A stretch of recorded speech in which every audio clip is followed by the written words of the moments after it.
Yo, what's up? My name is Del. Today I am joined by recording artist Tedashii. Is that good? I mean, I know you're a man of many. Hey, bro, it's all good. That works. That works. And we're here.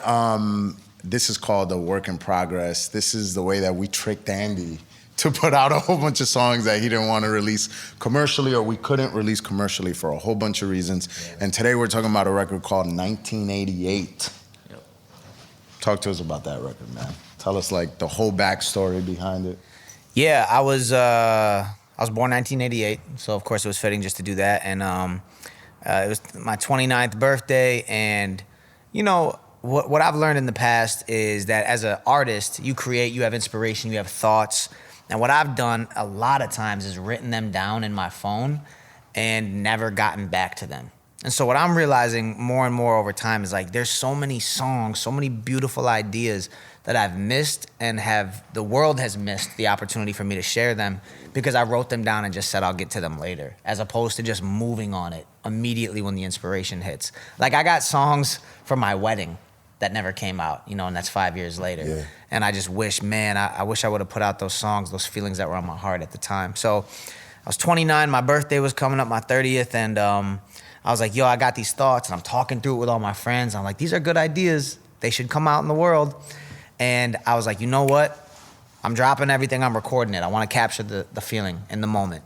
And so I got with Knots, who's like one of my favorite producers of all time, like iconic hip hop producer. He sent me a whole batch of beats. I found one I loved, and I just started going and spilling all my thoughts on being 29, turning 30, aging, fear. And so that's what happened with this record. And I wanted to drop it on my birthday. And so it had samples in it, had all kinds of stuff. So we just SoundClouded it. We couldn't really put a commercial release to it. And I loved it. And what's weird is about SoundCloud is it kind of stays in its own like little separate world sometimes. And you know, fans sometimes don't even know that stuff exists. So now we're getting a chance to release it commercially on DSP, so it's out now with this podcast. Yeah, you listen to it right now, actually. Yeah, so. And so, yeah, I still think it's an important record, you know, and so we found a way to get the beat remade and put out, and that's what just happened. And we just played the record now for Tedashii, and he got to hear it for the first time, which is cool. That's what I'm saying. Like, it's been out. He didn't get a chance to hear it. No, because that stuff kind of hangs under the radar. It stays under the radar, man. Yeah, you were sharing some of the thoughts. Yeah, he started to respond to it. He's like, wow. And I was like, stop, roll the tape. Roll it. Yeah. Hey, man, listen, first of all, the song's amazing. So I'm listening to it, and I'm relating to so much because you're thinking through your own life. You think through your own moments of when a milestone age occurs, and you're going, oh, yeah, I remember that moment. But then the song ends, and the way you end it with a real life, like that couldn't have been staged when everybody starts singing happy birthday. Like that had to be like a voice memo or like some real audio where it's like everybody singing to you happy birthday at the end of this record, and you go, yo, that jolted me back into reality for life, where I was like, yo, there's no way I can escape the conflict in me right now, because everybody around me is celebrating life, but I'm reserved, and at the same time wanting to celebrate, because I don't know how I feel about getting older. There's no one to ever give me any sort of excitement about it. My only hang on, street racers deciding drag racers, Tokyo Drift over right. Oh, Tokyo Drift in the I got face. that one from Justin, and let the record stay. Yeah. I can't take all the credit for that. I can't. But you had the right timing. You had the right timing. Yeah, that's right, Justin. You hear that? Timing's everything. Time is everything. But man, the only time that I've seen people celebrate life is when kids would celebrate parents who were older, or when parents had lost a kid and they celebrate life and remember that life. Like, oh, my little cousin got shot in the hood. We got a T-shirt. We remember him. Or, yo, grandpa finna turn 80. That's a big deal. Like, my dad is about to turn, in May, he'll be 70. And so we're planning this big thing for him. He lives on the island, so he's flying to the States. We're doing this big deal, and I'm going, you know what? I never once thought, like, how do you feel about getting older, Pop? Like, what does that do? What do you do with that? And so the way you ended the song, bro, was phenomenal, because it brought back to reality life for people going through a real moment. And then you're sitting in that moment. And I just, in my own head, because I'm visual, I just see you at the table with the cake in front of you, ready to blow out candles, and everybody's singing. And you just got kind of this blank stare looking at this candle, flickering, this light, and you're just kind of like looking into it going, I'm 30. I'm freaking 30. While everybody else is celebrating. Yeah. And you're like, I don't know, I guess I sing. I guess that's what I do. Yeah. So, yeah, bro, I thought it was phenomenal. Thanks, man. And that was a real audio clip from my birthday party. So, you know, sometimes if your birthday fall on like a Wednesday, you celebrate on the weekend early. Yep. So we did that. So, you know, someone sent me that video and I just pulled the audio out and jolted it against the end. So it would feel like I'm sitting around the cake and I'm having these thoughts. Well, and then you snap back into reality and this is what's happening. That was kind of my visual. Killed it. Thanks, man. You definitely pulled that off. It did that to me, so. You were saying like you are, well, at one point, I guess you weren't as, what's the word, intentional about recording ideas or archiving them so when they hit you so that you can come back to them later. Mm-hmm. Yeah. But you did with this, and that's what kind of led to you making this song, right? Well, basically, I moved on it instantly. And what was the seed? What was the idea that you got at that moment? It was just like, yo, I'm turning 30. I don't know how I feel about that. What I started realizing is like, I go through stuff in my life, and I process things, and I think I'm good at that, like thinking through things and trying to find the purpose and the meaning and that. And a lot of times, the only people that benefit from that are my friends who get to hear my convos. Mm-hmm. You know, where I actually, you know, these are some of the weird thoughts of an artist, like.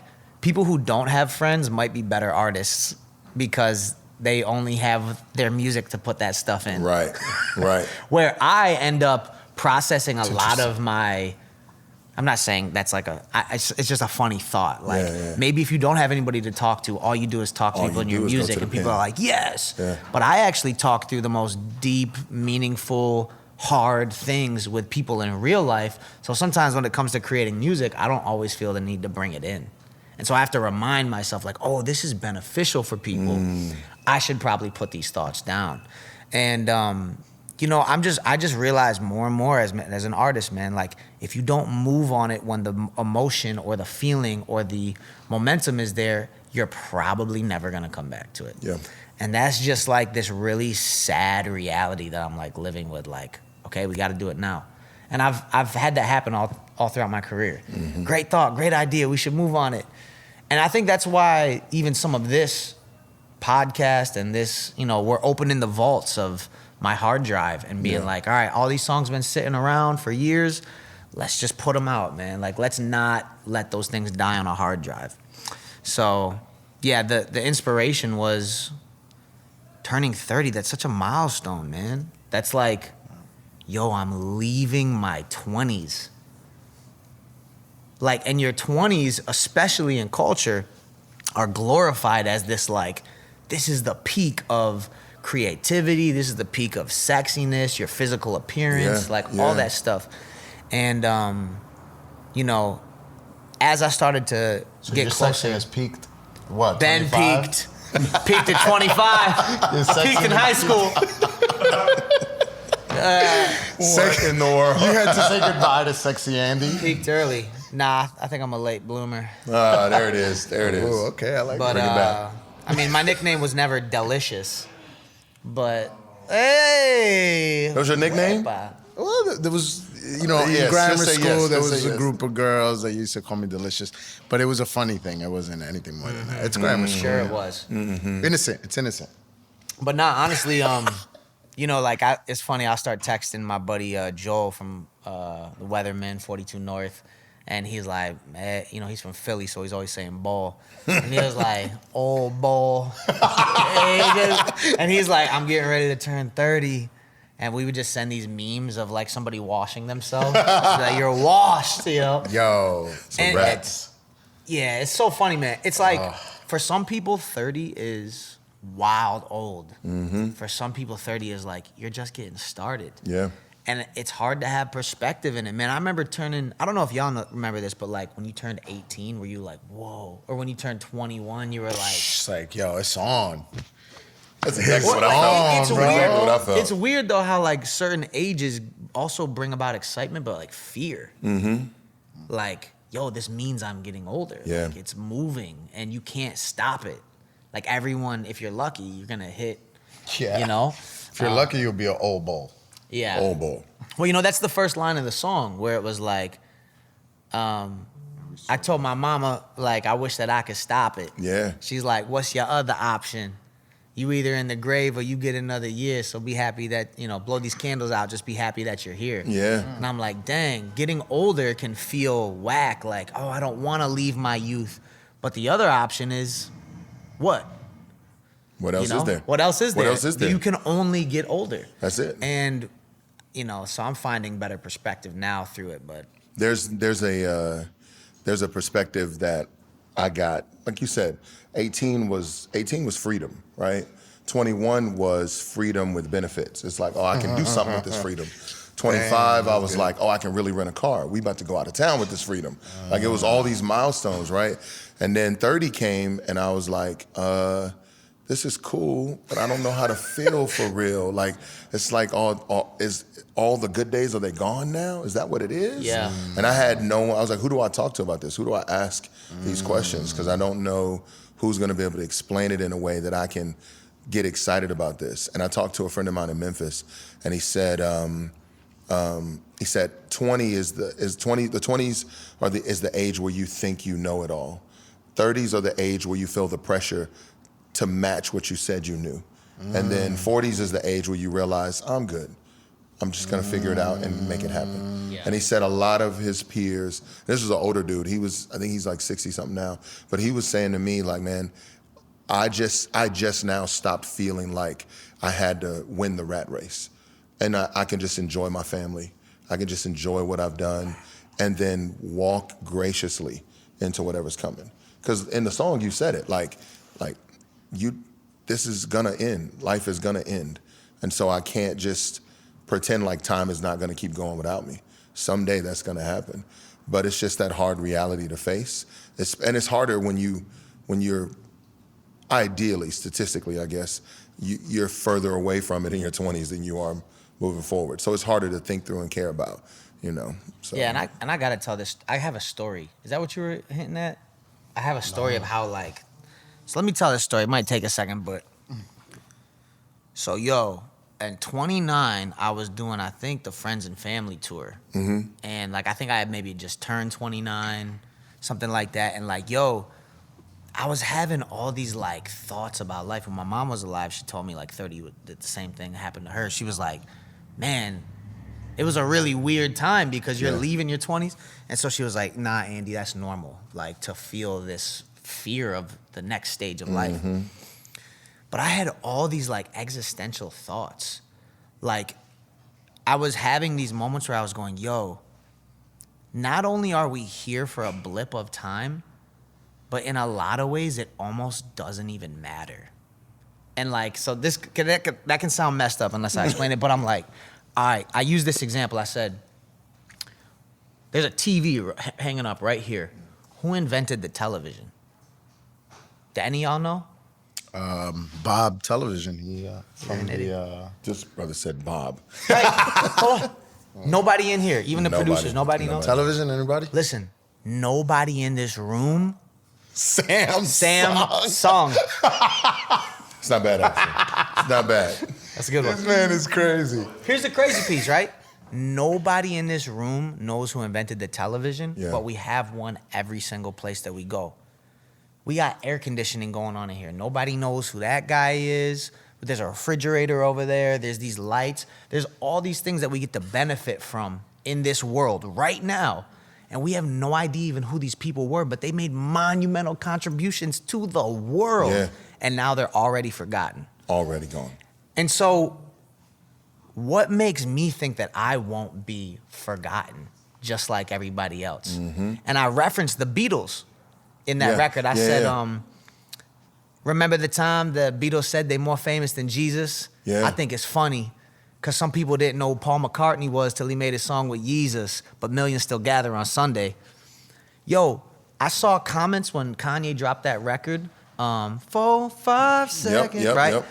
And people were like, "Who's this Paul McCartney Who guy? is he? He's about to blow up now that he's doing a record with Kanye." Blew my And I'm mind. like, "Isn't this funny? Just 40 years ago, 50 years ago, this guy was the biggest thing in the world, and now some people have no idea who he is." No clue, bruh. So that all of a sudden made me feel like, dang, my life will definitely be forgotten in some way. Yeah. And that was like terrifying and freeing at the same time. It was this weird combination of those things. So I remember just like walking through a park. Like I went out for a walk and I actually had to call BJ. BJ's like one of my mentors. We're gonna have him in there. And I was just like, bro, I'm terrified. Like I'm walking through this park and I'm seeing this old woman walk with a dog. I'm seeing these little kids play baseball. I'm seeing these old men and women sitting on and I'm like, every single person in this park is going to die. But this park will still be here. And it was here before me and it's gonna be here after me. And time is this thing that just keeps going with or without you. And it was like this, maybe it just sounds normal. Like, yeah, everyone's There's a gonna die. realization that the world does not revolve around you. Whoa.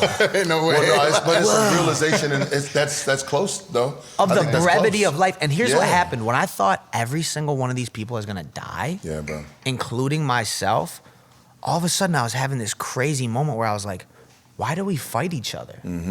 Why are we mean to each other? Why do we try to one-up each other? Why do we try to steal? I'm like, we're all heading to death. Why don't we just love each other on the way there? Or care for each other? It's like, hey man, you're heading to the grave just like me. We might as well enjoy each other or help each other on the way there. Or you can take a fatalistic view, like, we're all gonna die and doesn't matter. I don't care. Yeah. Yeah. So it was just this crazy like moment. And so I started reading Ecclesiastes. And the craziest part of it, of reading Ecclesiastes, was this dude's Solomon was having the same exact experiences. As you read the passages, he's saying almost the exact same things that I was feeling. I was like, this man knows. Yes. He's been there. And he said, yo, I had the baddest women. I had the best food. I had the best clothes. Solomon was known as the richest man in the world, the wisest man in the world. And he was saying the same thing. It's all a vapor. Yeah, bro. It's all vanishing, even when you have the greatest of the great. And it was this sobering moment about life. And I remember I was sitting at this concert. I took my wife out to see a J-Lo concert. Shout out Jenny from the block. And we were sitting before the show started, right? And I'm sitting in the crowd and there's like 8,000 people sitting around. We're in Vegas.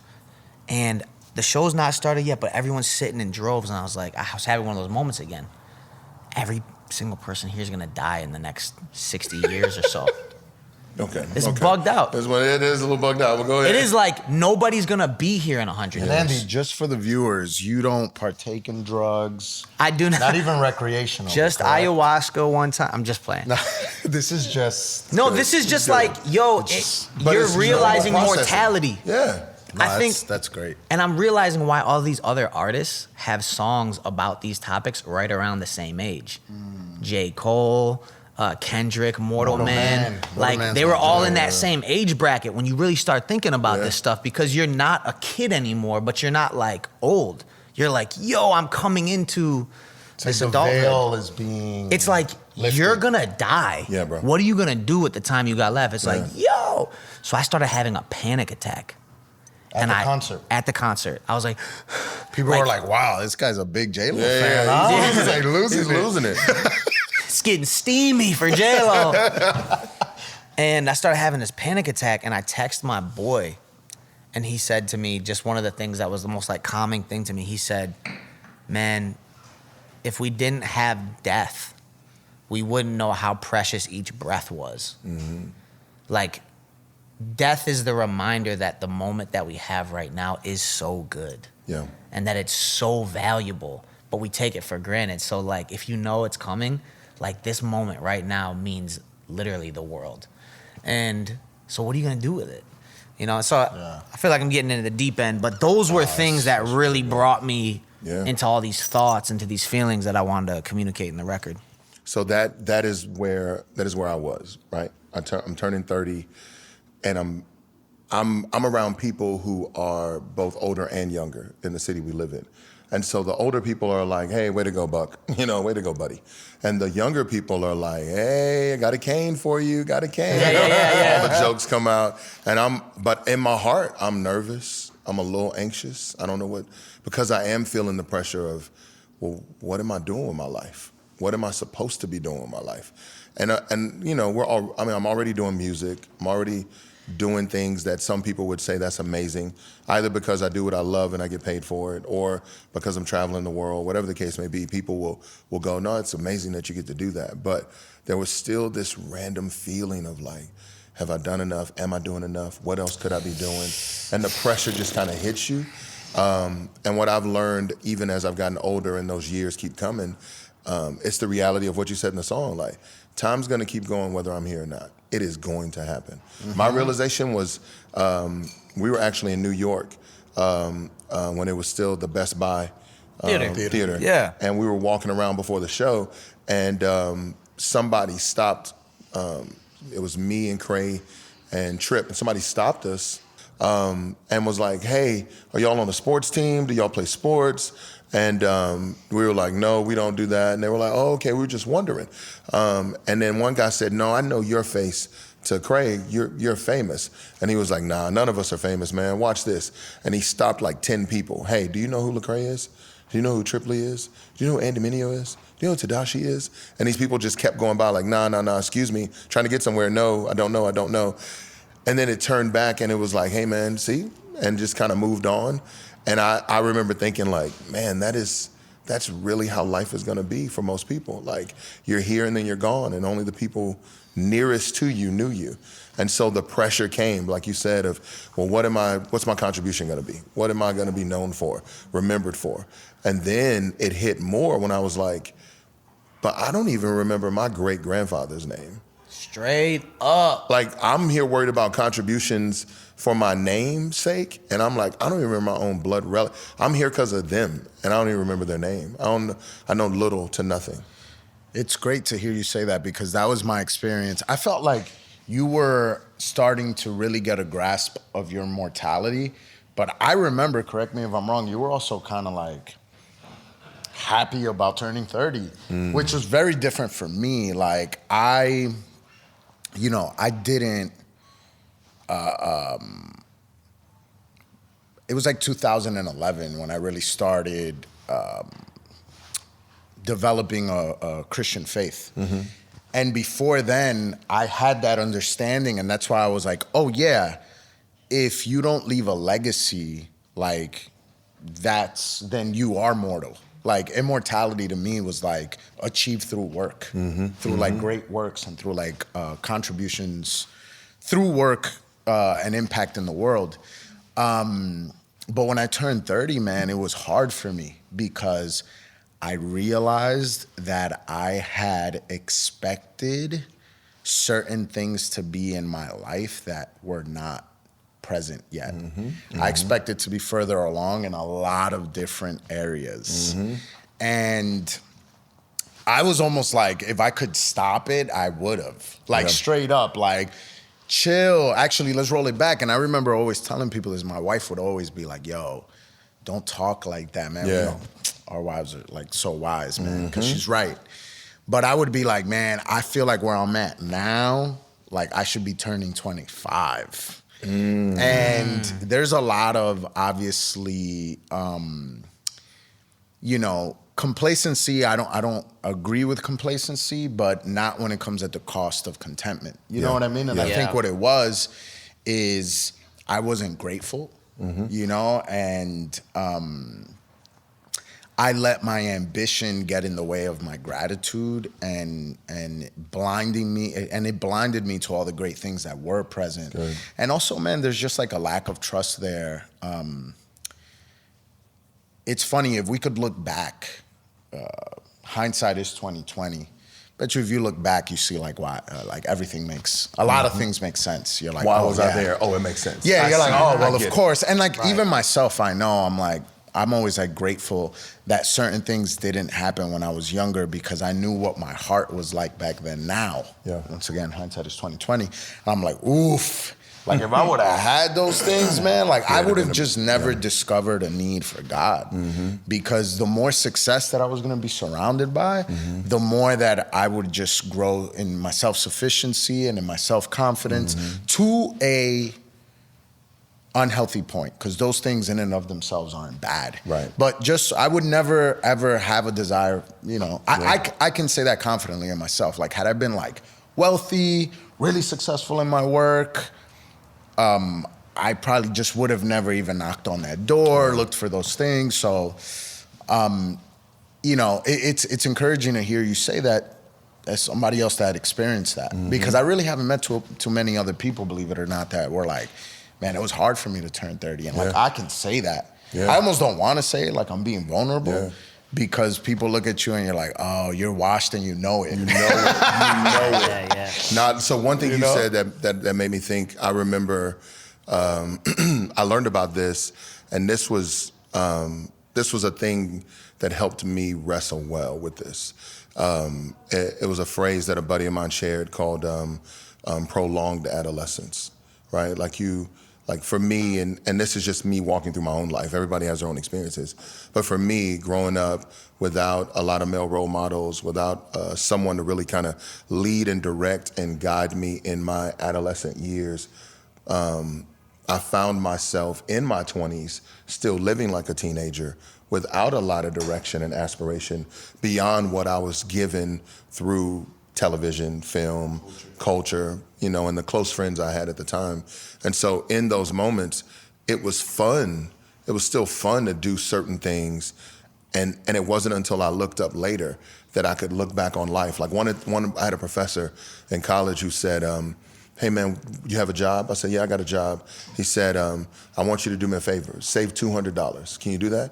Yeah, I saved $200. I was like, what do you want me to do? So I want you to go to the bank and I want you to open a Roth IRA. And I want you to put that in there. And I want you to not touch it. And he said, for 10 years, just don't touch it.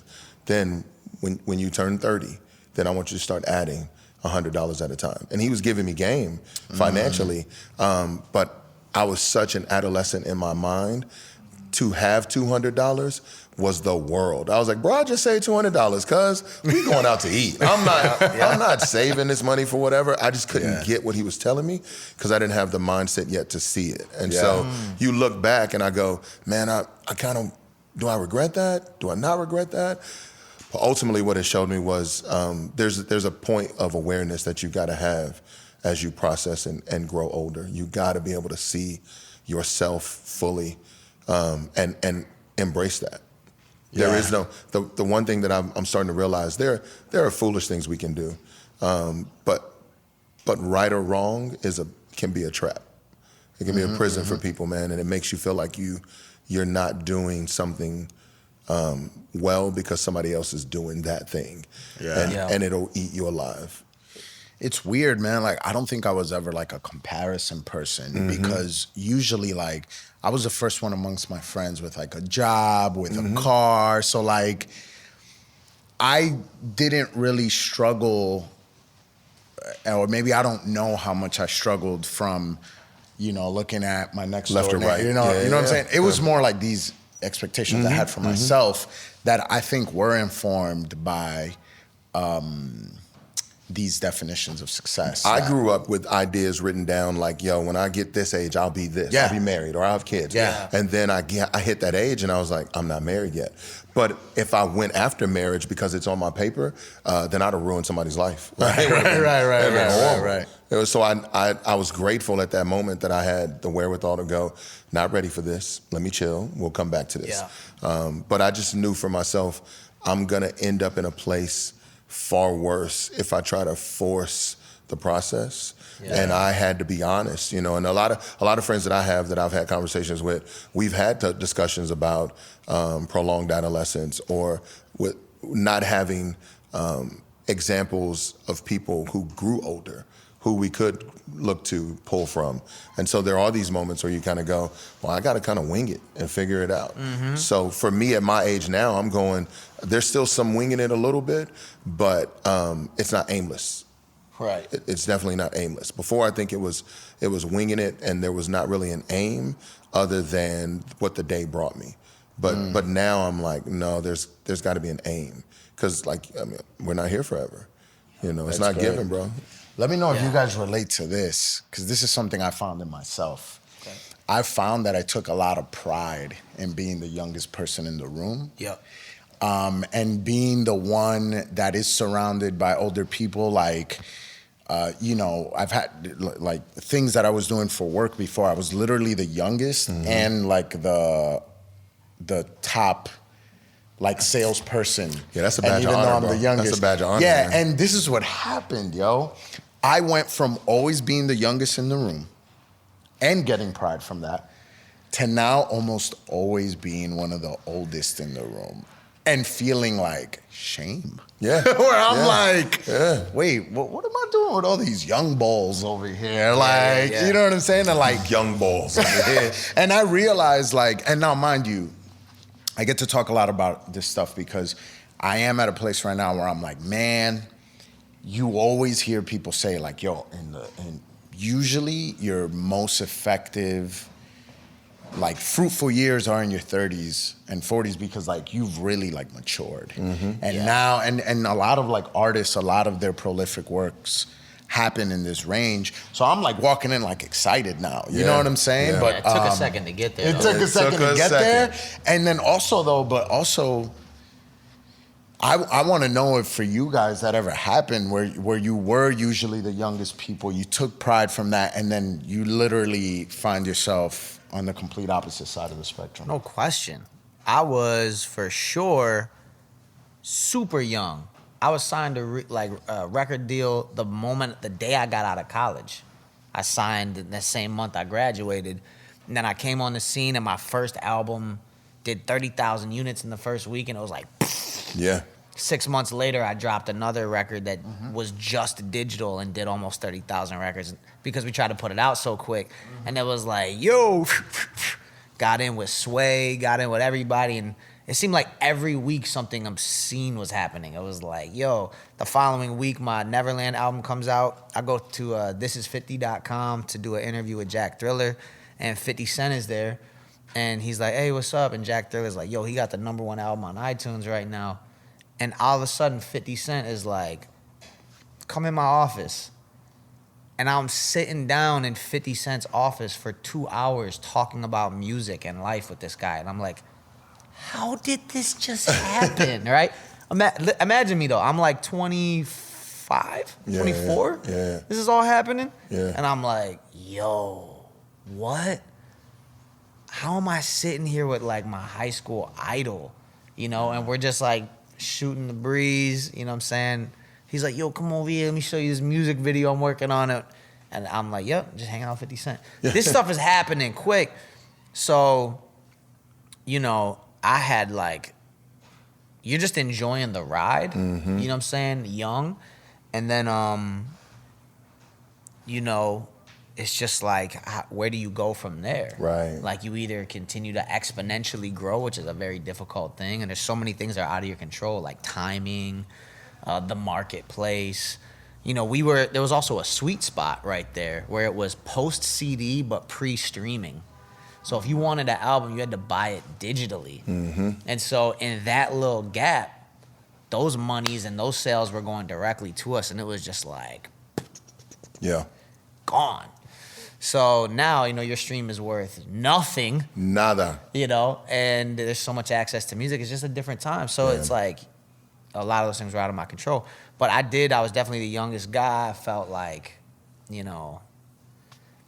Young man running circles around the old dudes. Like, Yo. that's how I used to kind of feel Yes. about stuff. And I always used to be like when I'd be watching like a basketball game or like older dudes, and like the dudes we're watching are my age, but they're like way older. I'm like, yo, what must that be like to watch? Like, you're watching these young dudes that are like millionaires, dog. Yeah. And you're like twice their age. I'm like, you know, there was a lot of stuff. Yo, I'm opening, I'm like opening like. All right, we're getting vulnerable now. No. Some things I'm just getting showing you like all exposed. the janky stuff that I would have in my heart that I would think. Because I'd be like, yeah, I'm not on their level, but at least I'm not like mad older than them, dog. Like over here. And now it's different. And you know, I don't know if you want to, because I have a question to piggyback off of that, but Yeah. did you ever deal with that too? Like just being a young dude Yeah, and like getting what- pride from being with the older dudes? Well, I'm thinking about what you're saying, and I'm just wondering what it reminded me of hearing you say that. And I don't know if that was a part of it or not, but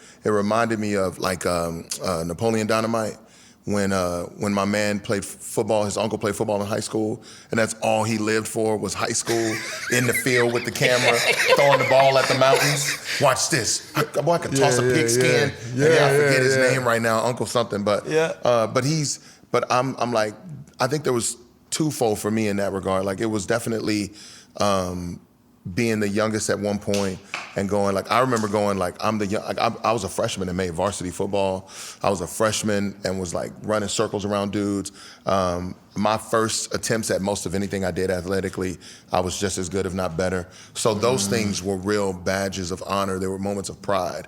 And it's like, oh yeah, well, you know, this will be forever, right?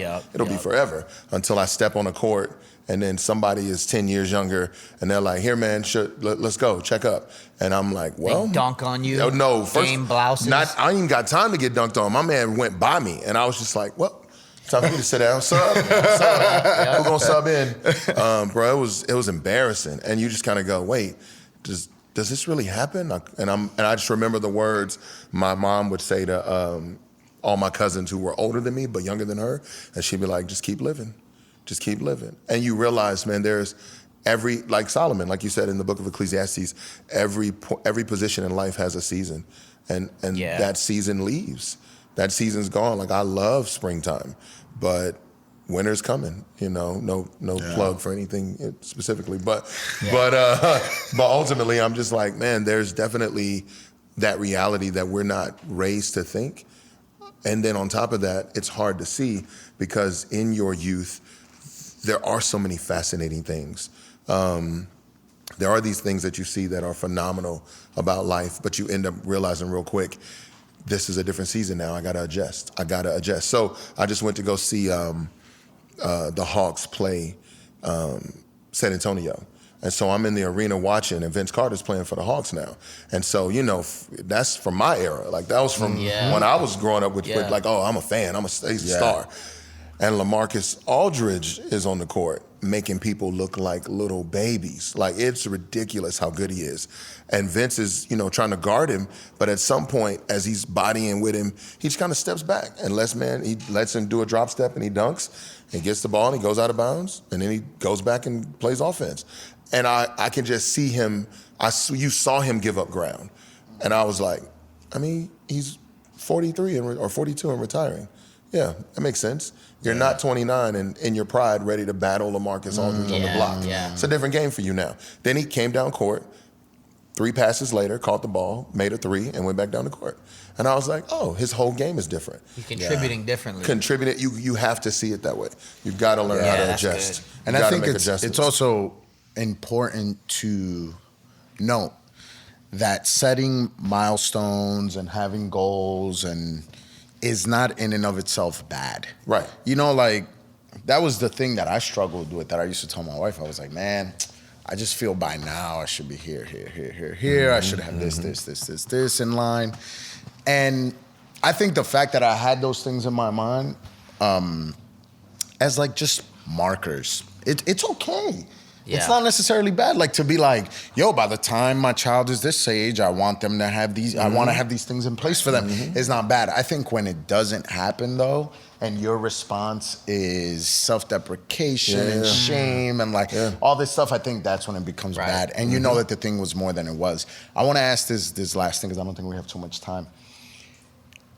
Being that we're in the entertainment business, and you know, it's a young bulls game. It is, bro. Sure. Yeah. It is, bro. And now, I mean, me as I manage Andy, and now you got some artists that are like managed by their boys. And I was reading an article that some managers are like 16, 15, and like lawyers are having a hard time dealing with them or whatever because it's like these 15-year-old artists managed by like 15-year-old kids, and like I haven't come across this, but like, you know, now you got to deal with them. You know what I'm saying? And being like, sometimes it feels like that.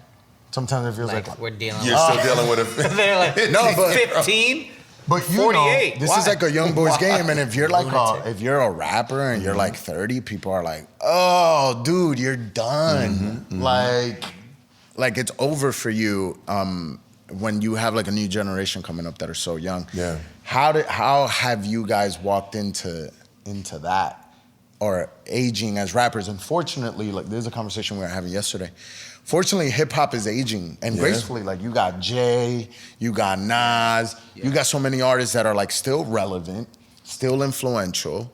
Obviously, they're not at their peak like they once were, but they've shown us that it can happen. You know, you can age gracefully because the genre is relatively young. But how have both of you walked into your careers now, aging? How have you felt about that? Yeah. You want to take it? I got it. So for me, man, there is, like I was saying before, there is this place of adjusting how you contribute, right? Like I don't. At one point, there was time, energy, and availability to do what a 16-year-old could go do in a career. But I'm a dad, a husband, and I got responsibilities elsewhere that make me adjust how I attack this. There's still, I don't think, and that's, the idea of it is, a friend of mine said, your body gets old, but your mind never does. Like in your head, you're still whatever you once were. And then reality is when your body steps in and goes, no, slow it down. That's not you. And so I'm stepping into this going, okay, I'm still competitive. I'm still driven. I'm still hungry. And at the same time, those things cannot supersede how I take care of my kids, how I love my wife, how before they weren't there, it was different. So now I'm having to adjust. In addition to that, though, I'm definitely aware of how I need to think through what gracefully looks like. If aging gracefully is a thing, then what does that look like for me specifically? And recently talking with my friends, one of the ideas have been knowing how to pivot, right? Like one of my idols in hip hop has always been Dr. Dre. And Dre either being at the right place at the right time or just having the wherewithal on knowing when to say no, he just knew how to pivot, right? To pivot away from NWA, to pivot out of Death Row Records, to pivot into Tech. Right, all of that. He just knew how to pivot, and he's still in hip hop. Now, my little nephew, who's 18, is not looking for Dr. Dre's music, but if it comes out, he's aware of who he is because he knew how to pivot and not belabor the position. And so my desires recently has been like, how do I still do what I love, but not make it solely the thing? Because as you do age, you gotta learn how to pivot. You gotta learn, I'm not on the block with you no more. I'll go out and hit a three. I'll go and get some rebounds, but that's it, I'm good. And then being okay with that and here's the other side of it, walking with people to help them be okay with that. Because, I was a freshman on the varsity team, that's a big deal. And you kind of, feel yourself, but you still have to go be on the team. You still got to help the older heads be like, hey, I deserve to be here too, guys. Let me be on the team. Like you still got to earn respect. You still got to earn the position beyond just what's been given. Yeah. So I've had to kind of learn. I've had to learn how to do that. I just put out an album a week ago. And so it's still that idea of About a week ago. Yeah, come on. And so I'm still over here like, yo, people still want to hear. Like they're still listening. I told Tripp, I was like, people not tired of our voices yet? Like that's weird in my brain. And I was going to say that's probably like your best project. Bruh, thank you. The latest, in your career. Yeah. And I'm like. Yeah, that boy Joe was tripping off of Get Off My Way. Get out my way. I'm like, that joint is crazy. Yeah, bro. That's what I was going to say. It's like there's also this element of like hip hop is aging, and it's going to be interesting to see over the next 20 years what that looks like. Mm-hmm. When Jay hits 60 and 70, and some of these guys who are, if they, Lord willing, they live that long and everything. It's like that's incredible to see a genre age, and like you see like some of these OGs like doing arena tours still. Yes. You know what I'm saying? In like their 60s and 70s, like Stones Rolling Stones. Yeah, sure. You're like, whoa. So, two things I want to hit on because I know we're running out of time. But You talked about Dr. Dre, and one of the things that was actually very encouraging to me because we had a kid come to our meet and greet this week, and he was like, "Hey man, I'm 27. I feel like I'm running out of time." Yeah, remember? yeah, And I remember he was him. like, Yeah. and I was like, That was me. didn't want to laugh at him. You know, I was like, 27, dog. You're so 27. young. You got like, well, what was dope was watching the that documentary. What was it called? The Defiant ones? Defiant ones. And watching Yeah, Dr. bro. Dre come out and have a ton of success. And it was like, yo, you're on top of the world. And then I didn't know this. Like, he went quiet Duds. for like 10 years Yeah, with bro. duds. Duds. Firm, Dud. Aftermath. Dud. Come on. Dud. Yes. Dud. Firm Dud. is great, though. Show some And respect. then he came back with Chronic 2001, and you were like, this is a hip-hop classic. Yeah, bro. And so to know that, like, that's part of the journey Peaks and valleys, bro. is that you have peaks and valleys. But Seasons. if you're only used to the peaks Come and on. it's only been happening that way, That's good. you're like devastated when a valley comes because you're like, this ain't supposed to happen. It's like, no, happens to everybody. Yeah. I watched Founder, the McDonald's movie. Yeah, bro. The guy who owns That the was the biggest worst. McDonald's franchise, like It was the worst.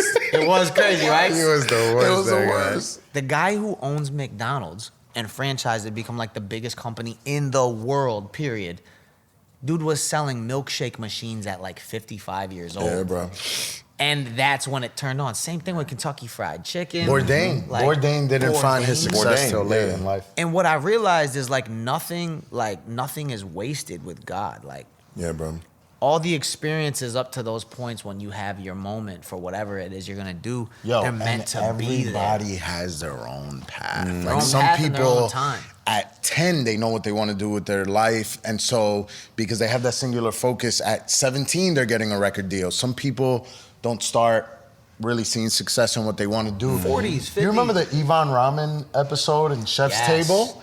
He was Chef's like Table's just a Netflix struggling, show. didn't know what he wanted to do, like, and then way later in his life, somebody's like, yo, you love food, man. You should like cook. Right, And he's right. like, all right, I'm gonna go to Sure. culinary school. Like it was that simple. And the guy is on Chef's Table now. Right. Like Chef's Huge. Table's a Had a huge really documentary. successful- No, I think it's huge. You know what it is, man? I think also there's something unique about us in that we're not willing to have everything serve our career.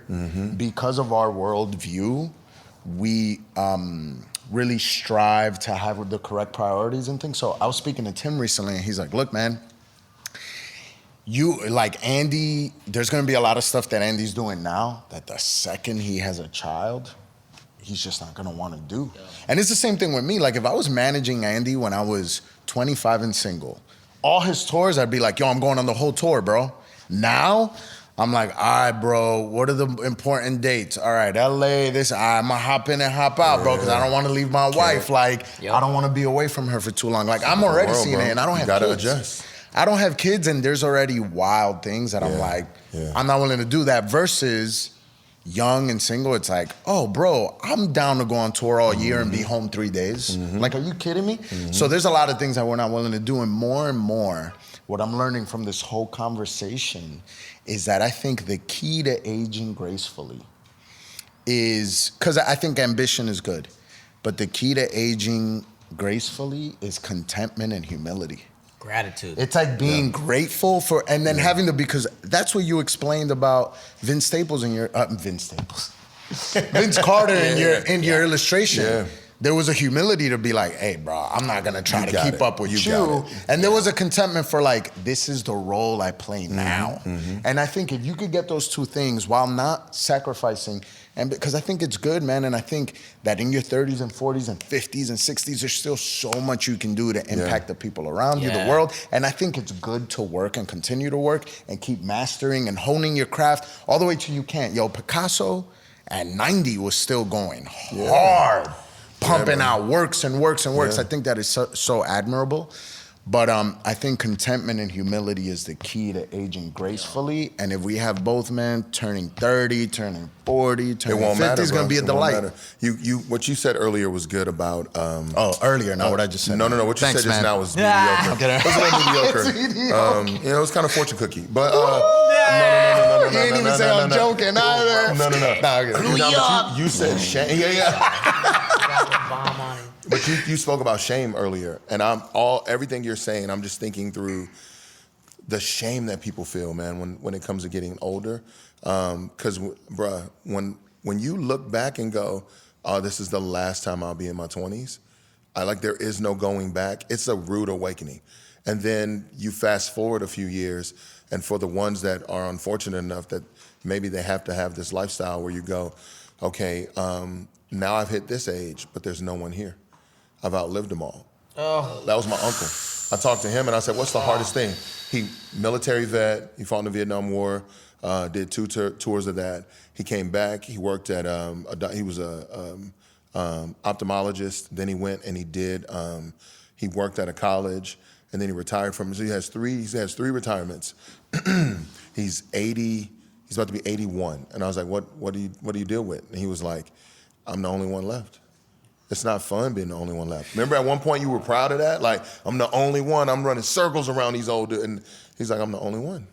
That's not fun. I had a friend out, and I'll wrap with this. I know we gotta close it up. We could talk about this forever, but I had a friend tell me, like, man, I really hope that I don't miss life wishing for what's ahead of me. Mm-hmm. And I think there's also becomes a point in time when you could miss life thinking about what's behind you. Yeah. The dude from Napoleon. Yeah, bro. And yes. right? Yes. And so like what you're saying, I think the key piece here, and this is what I'm trying to work on and understand, is like gratitude in this present moment. Yeah, bro. Grateful for what I have right now, because isn't it so crazy when you're out of the season you're in, you always wish you had that, or you're looking forward. But it's like I look forward to having kids. I look forward to, and sometimes when people have kids, they're like, I can't wait till these kids are older because then they can get out of so I the can get out of the house. house. And then when they get older, they're like, I just wish they were little kids again. Those little moments. Yeah, and so there's always this grass is greener situation. And I think what you're talking about, contentment and gratitude, is like a major key. Yeah. To appreciating it. So I'm grateful well to be said. here Well right said. now with both of y'all and everybody else talking about this right now at this very age. 1988. 1988, baby. Yo, Right now. 1988. Hey, the joint's a hit, bro. It's a classic, man. Yo.